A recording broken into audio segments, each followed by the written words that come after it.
I want to move on to introducing Suha as a system.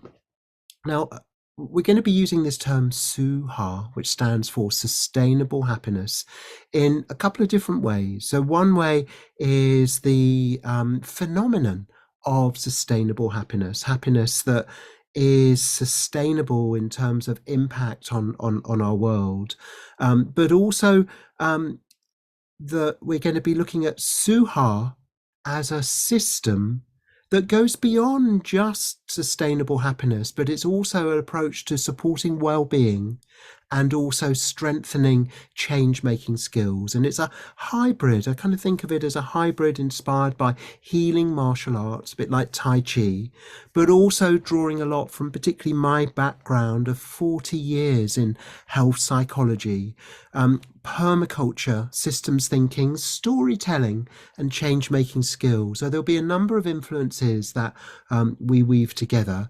But maybe I just love this image that we're going to begin with. That I love this parallel between these words, restore and restory. Just thinking of those two words, restore and restory. And if we think of Suha, I said there's a phenomenon of Suha, sustainable happiness and what that is, and we'll look at that.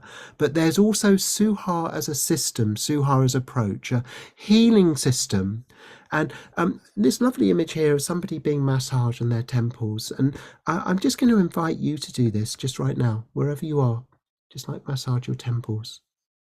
And we massage our heads, but what would it be like to massage our minds? To massage our minds, because our minds are great repositories of stories and meaning. And so this is one of the things that we're going to be doing, is like massaging our minds. We're going to be restorying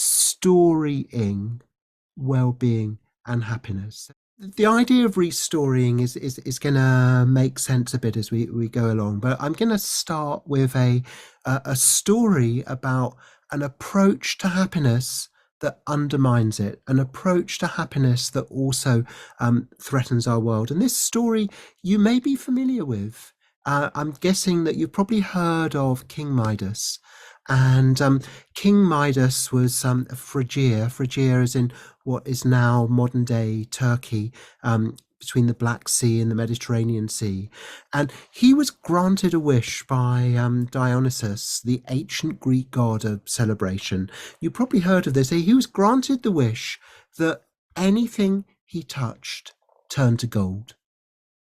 And he was absolutely thrilled with this, because basically he had this idea of when he turned things to gold, increasing his wealth, that would strengthen his power and his status and allow him to do things. And so for him, we can kind of think of this idea of a picture of happiness. A picture of happiness is where you kind of see yourself alongside the things that you think will support your happiness. So in his picture of happiness, he touched a rose or a flower and it turned to gold. But there was a problem here, because he started getting hungry. And when he started getting hungry and he touched his food, as you do whenever you're eating it, and it wasn't just like he picked up an apple, and apple turned to gold. And while some people bite gold, they don't bite gold to eat it, and it's not very tasty and it's not very digestible. And so that wasn't working so well for him. And then his daughter came along and gave him a great big hug, and his daughter turned to gold. Now, I think this story is a parable for the modern age. And in a way, what I want to introduce the term a happiness trap. A happiness trap is where you do something driven by a desire to feel better. You do something because you think it's going to make you happier, but it ends up making you more miserable. And there's lots of examples of happiness traps. I'm sure you recognize some. I worked for many years with people with alcohol dependence in the health service. And this idea that a picture of happiness here um, was associated with drinking, where something that seems to increase happiness in the moment actually reduces it over time.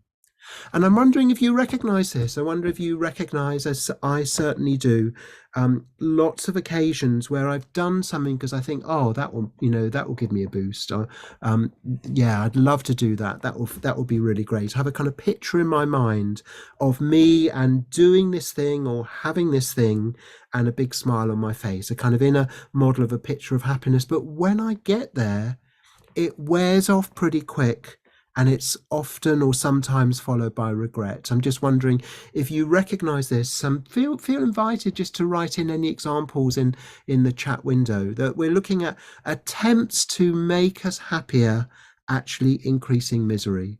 The example of a hangover, you can have happiness in an evening that steals it from the next day. And this is an example of unsustainable happiness. Now, advertisers really play on this picture of happiness model, that they basically want to plant in the picture of happiness something that you need to pay money for.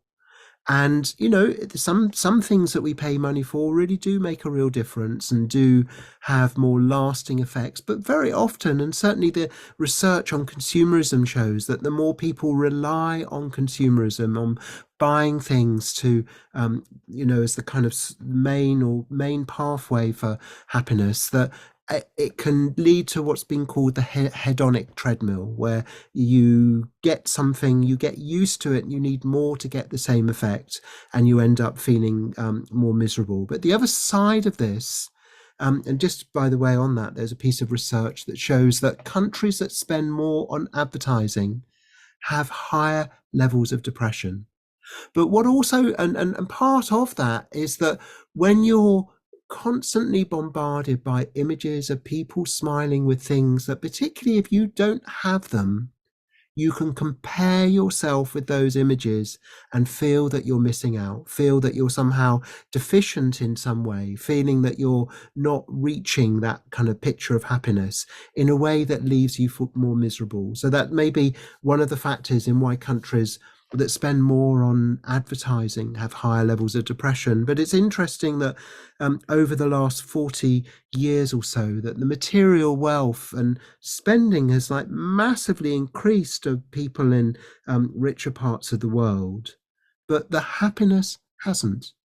And we have sky high levels of anxiety and depression.